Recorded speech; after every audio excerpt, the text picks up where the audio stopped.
Bonjour, c'est Nicolas de Immobilier Compagnie et aujourd'hui j'ai le plaisir d'être avec Jean-Pierre. Bonjour Jean-Pierre. Bonjour Nicolas, ça va? Comment allez-vous? Ça va. Bon, alors Jean-Pierre, vous êtes un entrepreneur depuis toujours, j'ai envie de dire. J'aimerais que brièvement, si vous voulez bien, vous vous présentiez. Oui, ben écoutez, je m'appelle Jean-Pierre, je suis infirmier en psychiatrie diplômé de métier et les affaires m'ont toujours attiré, donc très jeune, à partir de 20 ans, j'ai commencé à m'intéresser aux affaires et à monter ma première affaire en 1970. Donc parti de là, avec des hauts et des bas, maintenant j'arrive en fin de vie professionnelle, on va dire, j'espère pas en fin de vie. Et donc je suis en pré-retraite et je compte m'arrêter complètement de travailler d'ici la fin de l'année. Alors, vous lancez à 20 ans, c'est jeune. Comment, vous n'avez pas peur à ce moment-là quand vous avez 20 ans? Comment vous vous dites je crée, j'y vais, je ne me pose pas de questions? Vous aviez Oui. de l'aide, vous aviez quelque chose? Non, disons que j'avais des copains qui étaient très entreprenants à l'époque et qui étaient dans la mode. La mode a toujours été un peu mon tremplin. Et j'avais donc des exemples sous les yeux qui étaient des gens qui étaient motivés, qui avaient déjà une affaire qui fonctionnait sur Avignon. Et je me suis dit, bon, pourquoi pas essayer de faire la même sur Nîmes où la mode n'était pas vraiment présente comme elle l'était sur Avignon à l'époque. Et de là, vous créez Et de là, je crée une petite boutique de prêt-à-porter qui s'adressait surtout aux jeunes. Et dans les années 70, la mode hippie, etc., il y avait un mouvement qui s'était créé et les modes commençaient à prendre et à se développer suite à la révolution de 1968, si vous voulez. Les mœurs s'étant libérées, tout a été un peu beaucoup plus facile dans ces années-là. Alors là, vous créez cette boutique et ça marche tout de suite. Comment ça se passe? Ou c'est dur? Qu'est-ce qui se passe à ce moment-là? Bon, alors déjà, oui, c'était plus facile qu'aujourd'hui puisque les prix des baux commerciaux et les loyers étaient nettement inférieurs à ce qu'ils sont aujourd'hui. Les charges, beaucoup moins importantes aussi, et la TVA à l'époque était beaucoup moins importante aussi. Et c'était facile d'entreprendre, il y avait beaucoup moins de formalités qu'aujourd'hui à faire. Et si vous voulez, il suffisait un peu de se lancer, d'aller à Paris. À l'époque, Paris, c'était très loin. Nous, on était dans le sud, Paris, c'était dans le nord. Et à Paris, après, il y avait une vie qui, quand on a commencé à s'intéresser à la mode, tout se passait à Paris. Et puis, paradoxalement, Avignon était, dans les années 70, 71, 72, à la pointe de la mode. Bon, c'est un peu moins le cas aujourd'hui. Aujourd'hui, on va dire Paris, Marseille et Lyon, les grandes villes, sont présentes, mais les petites villes comme Nîmes, Avignon et tout ont perdu beaucoup de leur aura. De leur aura. Voilà. Et à partir de là, vous continuez toujours dans le même secteur? Ou qu'est-ce qui se passe ensuite? Vous créez d'autres entreprises? Oui, écoutez, j'ai ouvert un magasin de détail de vêtements, puis un deuxième sur Bagnoles. Ils n'ont pas tous marché, il y a eu des échecs aussi. Et puis sur Montpellier, et avec des associés. Et puis après, voyant que le marché du prêt-à-porter commençait à se saturer, je me suis intéressé à la boîte western, parce qu'il y avait un courant dans les années 80 qui était un peu plus basé sur le western, sur John Wayne. Les westerns étaient encore présents dans les médias, etc. Aujourd'hui, c'est cuit. Et j'ai un peu laissé tomber le prêt-à-porter pour me mettre dans la chaussure, et plus spécifiquement dans la moto et dans le blouson en cuir, etc. etc. Voilà. Et donc j'ai transformé mes magasins dans ce genre de créneau. Alors par rapport à ce que vous venez de dire, j'ai des questions que j'ai envie de vous poser. D'abord, par rapport à l'association, vous êtes associé. Quel est votre avis sur l'association? Pour quelqu'un qui débute par exemple, est-ce que vous pensez que c'est bien qu'il s'associe ou c'est mieux qu'il soit seul? Comment vous voyez l'association pour un entrepreneur qui commence en fait? Je pense que c'est quand même une association, c'est compliqué. Quand les tâches sont bien définies, éventuellement ça peut se faire, mais après il faut avoir des caractères à supporter son associé, à écouter, et ne pas être têtu. Si vous voulez, il faut ménager le chou et la chèvre en fait. Mais moi, je n'avais pas le caractère à rester associé. Donc, c'est une expérience que j'ai faite qui est quand même enrichissante parce que toute expérience est bonne à vivre. Bien sûr. Mais je ne le referai plus. Donc peut-être pas quelque chose que vous conseillerez, ça dépend du caractère. Tout dépend du caractère et de ce que peut vous apporter ce que peuvent vous apporter vos futurs associés. Parce que si c'est pour vous apporter que de la finance, c'est pas très intéressant. C'est pas très intéressant. Il faut qu'il y ait des compétences en plus. Il faut qu'il y ait des compétences et il faut que l'ambition soit un peu, les ambitions se rejoignent. D'accord, la même ambition, ça c'est la base. Voilà. Et l'amour de ce qu'on fait, parce que si c'est si vous prenez un financier, il va vous dire bon, je vous prête de l'argent ou je mets de l'argent dans l'affaire, mais moi la mode ne m'intéresse pas. Ça ne peut pas fonctionner. Ça ne peut pas fonctionner parce qu'à un moment donné, il faut s'investir. Il faut investir pour pouvoir récolter un peu plus tard. Et bon, certains financiers le comprennent, d'autres non. Mais bon, aujourd'hui, c'est beaucoup plus compliqué que ça. Oui, mais bon. Mais je parle toujours de l'époque, donc voilà. Et donc, vous avez dit que vous avez plusieurs affaires, toutes différentes, à différents endroits, des réussites, des échecs. Qu'est-ce qui vous a le plus forgé ? Les échecs ou les réussites? C'est quoi qui vous a apporté le plus d'enseignements on tire toujours bénéfice d'un échec. Mais ce qui est le plus motivant, évidemment, c'est les affaires qui marchent. Parce que si vous n'avez que des échecs, à un moment donné, il n'y a plus de cartouches. Oui, ça c'est sûr. Donc si on n'a plus de cartouches, on ne peut plus tirer. Si on ne peut plus tirer, terminé. Voilà. Non, je pense que toutes les expériences sont bonnes à vivre, mais il faut quand même plus d'expériences heureuses que malheureuses, parce que sinon après le découragement gagne n'importe quelle ambition. Et selon vous, aujourd'hui, en termes de tempérament, le fait de devoir traverser ces mauvais moments et aussi ces bons, un entrepreneur, il doit avoir quoi comme tempérament au départ? Mais je crois qu'il ait surtout l'envie et le goût du risque, parce qu'on ne peut pas, si vous voulez, aujourd'hui, même à l'époque, on pouvait rebondir, mais aujourd'hui, on ne peut pas rebondir comme ça suivant l'investissement qu'on perd. Un échec entraîne toujours une perte de finances, une perte d'argent.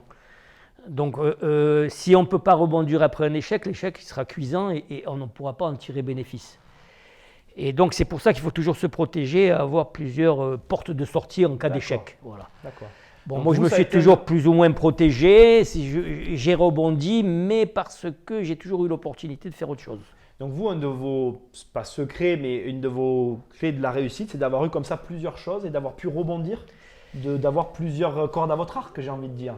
Oui, je me suis aperçu en fait que les affaires qui tournaient le mieux, c'est celles où j'étais présent. Et celles où j'étais pas présent, effectivement, soit avec mes associés de l'époque, soit avec des responsables qui n'étaient pas impliqués autant que moi-même. Donc je crois qu'aujourd'hui, si je dois donner un conseil, il faut compter que sur soi-même. Oui. Et d'ailleurs, un autre conseil pour un entrepreneur qui débute, vous auriez un conseil à donner si vous voyez un jeune qui débute et qui vous demande un conseil, vous lui diriez quoi? Je lui dirais compte que sur toi-même. C'est intéressant. Alors vous le savez, mon sujet c'est de l'immobilier et je sais aussi que vous avez fait de l'immobilier. À très petite échelle. Alors l'immobilier, c'est une façon de se protéger, de pouvoir assurer ses arrières, si vous voulez. Donc moi, j'ai pas fait de l'immobilier pour augmenter mes revenus, mais surtout pour m'assurer une porte de sortie en cas d'échec. C'était une de vos assurances parmi les autres? Voilà. Donc je me suis toujours dit, on ne sait jamais, si ton affaire périclite et que tu dois arrêter, tu auras toujours le revenu de tes placements immobiliers. C'est intéressant comme raisonnement. Voilà. Donc, mais je n'ai pas développé ce créneau-là parce que je me suis mis dans l'immobilier un peu tard. Ce n'était pas ma passion, sauf sur le plan revenu. Mais vous savez, quand on n'est pas passionné par quelque chose, on ne le fait pas spécialement bien. C'est vrai. Donc j'ai eu la chance de rentrer dans l'immobilier parce que j'avais un ami qui est toujours agent immobilier d'ailleurs et qui m'a fait faire de bonnes affaires. Affaires que je n'aurais pas trouvées à l'époque parce que le marché de l'immobilier est un peu fermé. Et dans une ville, c'est toujours verrouillé par les gros de l'immobilier, par les gens dont c'est leur métier. Voilà. Et pour lutter contre ces gens-là, c'est pas évident. Donc voilà, moi je pense qu'aujourd'hui dans l'immobilier, si on n'a pas quelques relations à droite à gauche pour trouver des affaires dignes de ce nom, c'est compliqué. C'est compliqué parce que le marché de l'immobilier, bon, soit il faut le sentir, c'est une passion et on le sent, je crois, comme vous, Nicolas. Hein? C'est vrai. Voilà, donc vous, si vous voulez, d'une affaire moyenne, vous la transformez en bonne affaire parce que vous avez une vision de l'immobilier que je n'ai sûrement pas. Si on commence à payer des architectes, à payer des gens pour réfléchir à votre place et tout, ça ne devient plus rentable. Donc voilà, aujourd'hui, le conseil que je donnerais à quelqu'un, à un jeune ou même à un moins jeune qui se lance dans l'immobilier, il faut être un passionné, il faut être visionnaire surtout. Visionnaire parce que l'immobilier, c'est du moyen long terme. C'est pas, Tout à fait, vous avez raison. Il y a une notion de temps qui est voilà. plus grande que dans le... Voilà, surtout pour la rentabilité qui est plus longue que dans un autre, peut-être un autre commerce, je ne sais pas, ou un autre business. Mais voilà, le conseil que je donnerais aujourd'hui à quelqu'un qui se lance là-dedans. Et en immobilier, est-ce qu'il y a, par rapport à ce que vous avez choisi pour assurer vos arrières, vous êtes axé plutôt sur du logement, des murs commerciaux, vous avez alors au début, large. oui, alors au début j'ai pas trop eu le choix, donc j'ai commencé par acheter une petite maison que j'ai louée, mais donc je n'avais pas à l'époque les moyens de donner ce bien en gestion.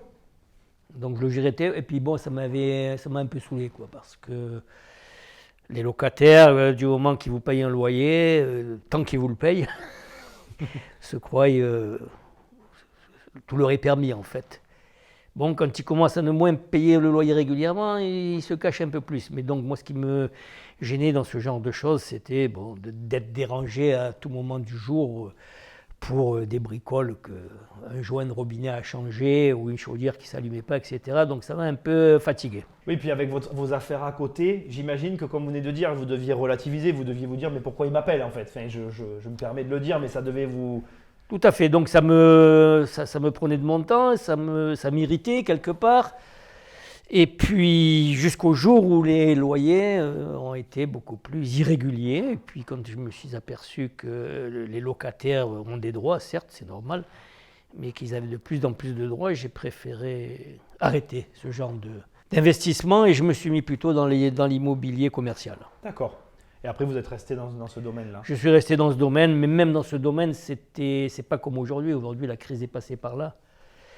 Et on voit aujourd'hui dans des agences ou sur Internet des murs commerciaux à vendre, des magasins fermés, des bureaux fermés. On commence à voir de la friche commerciale et industrielle. Il faut dire qu'il y a beaucoup de constructions de locaux aussi. Il y a beaucoup de constructions. Alors bon, il faut toujours regarder à qui profite le crime. Le crime.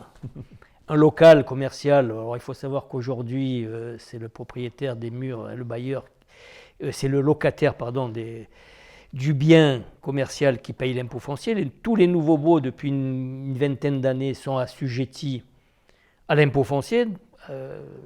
Certains de nos hommes politiques ne le savent pas. Les impôts fonciers ont tendance à augmenter d'une façon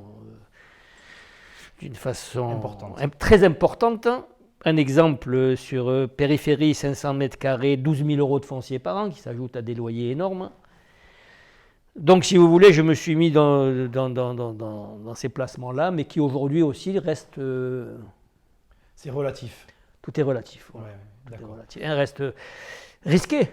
Risqué, parce que si un jour vous empruntez pour des murs commerciaux et qu'au bout de 2 ans, votre locataire vous laisse tomber, vous aurez de la difficulté à le relouer, même moins cher, parce que l'offre est beaucoup plus importante que la demande. On est en concurrence de tous les côtés. Et puis, il y a de moins en moins de gens qui prennent des pignons sur rue avec Internet, pour ne pas le citer. Internet, dans tous les domaines, fait son trou, fait sa place. Donc aujourd'hui, la personne qui avait besoin d'un bureau pour travailler, aujourd'hui, elle peut travailler de son domicile avec ses ordinateurs et avec Internet. Et donc aujourd'hui, les placements deviennent de plus en plus hasardeux. Et voilà. Oui. Alors je vais vous poser une question qui a un lien avec tout ça. Est-ce que vous pensez qu'en tant qu'entrepreneur, que l'immobilier est lié à l'entrepreneuriat? Vous êtes entrepreneur, vous avez fait de l'immobilier. Est-ce que vous pensez que l'un va avec l'autre ou pas nécessairement? Moi, je pense que l'immobilier commercial, donc c'est l'immobilier que je connais le mieux, aujourd'hui devient un véritable métier Pourquoi? Parce qu'aujourd'hui, on fait des zones commerciales et que ce sont des investissements lourds, où bien souvent les banques sont partie prenante, ou des financiers sont partie prenante. Quand on construit un centre commercial, un retail park par exemple, l'investissement est lourd. Donc c'est plus à la portée de n'importe qui. Après, les centres commerciaux ont leur propre gestionnaire, ont leur propre investissement, qui n'ont rien à voir avec la locomotive alimentaire qui peut être Casino, Carrefour ou Auchan, bien sûr, bien sûr. Pour ne pas les citer. Donc moi je trouve que là aussi ça devient très compliqué. Et aujourd'hui tout devient compliqué. Alors les conseils que je continuerai à donner aux entrepreneurs, c'est prudence. Ouais, de rester prudent. De rester prudent et de bien réfléchir et de bien cibler ce qu'ils veulent faire. Comme dans tous les domaines, pas que dans l'immobilier. Oui, bien sûr, de bien connaître son marché, comme vous disiez tout à l'heure, d'être passionné. Bien connaître son marché et ne pas miser sur du long terme, parce qu'aujourd'hui, il faut pouvoir se retourner très vite. Pour moi, aujourd'hui, du long terme, c'est 5 ans. Voilà. Et ça veut dire quoi, se retourner très vite, du coup? Eh bien, c'est toujours avoir pensé à pouvoir se retourner si ce qu'on a entrepris était un échec. Donc, essayer de se diversifier et de partir dans plusieurs domaines, dans la possibilité éventuellement d'avoir les moyens, en fait, de pouvoir se diversifier. Bon. Je vais vous poser une question par rapport à l'activité commerciale que vous avez développée à côté. Est-ce que vous pensez que le fait de vous être placé dans les locaux commerciaux et de savoir, comme vous l'avez dit, vous avez dû à savoir viser juste pour le local commercial, ça avait un lien avec votre activité commerciale? Vous comprenez ce que je veux dire? Le fait que vous ayez des boutiques, etc., ça vous permet aujourd'hui d'identifier les lieux où vous devez être. Eh bien, aujourd'hui, si vous voulez, Nicolas, je suis bailleur et locataire en même temps. Eh oui. Hein? Donc je vois les deux côtés de la chose, en fait, et aujourd'hui, rien n'est figé. Aujourd'hui, vous voyez des centres commerciaux, des retail parks qui ferment ou qui sont occupés qu'à 50%.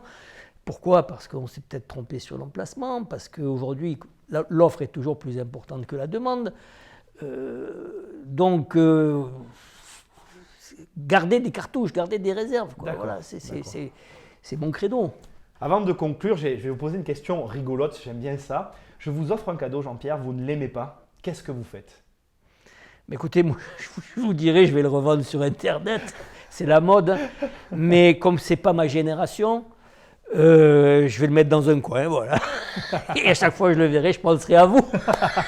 Et voilà, super. Et bien Jean-Pierre, merci beaucoup de nous avoir reçus. Et puis je vous souhaite une bonne retraite. Oui, merci. Mais j'espère aussi que cette interview aura apporté de l'eau à votre moulin et aux gens qui vont regarder cette vidéo. Voilà, garder des cartouches en réserve, ne pas se démunir et essayer de voir, j'allais dire, plusieurs facettes du commerce ou des investissements qu'on fait et toujours garder une réserve pour pouvoir rebondir. Voilà. D'accord. Sur ce, Nicolas, merci à vous. Merci beaucoup, Jean-Pierre. Au revoir. Au plaisir. Hey! Pensez à aimer, partager et commenter cette vidéo. Et c'est pas fini. En cliquant juste ici ou là, vous allez accéder à une série de 9 vidéos gratuites sur l'indépendance financière. On se retrouve de l'autre côté.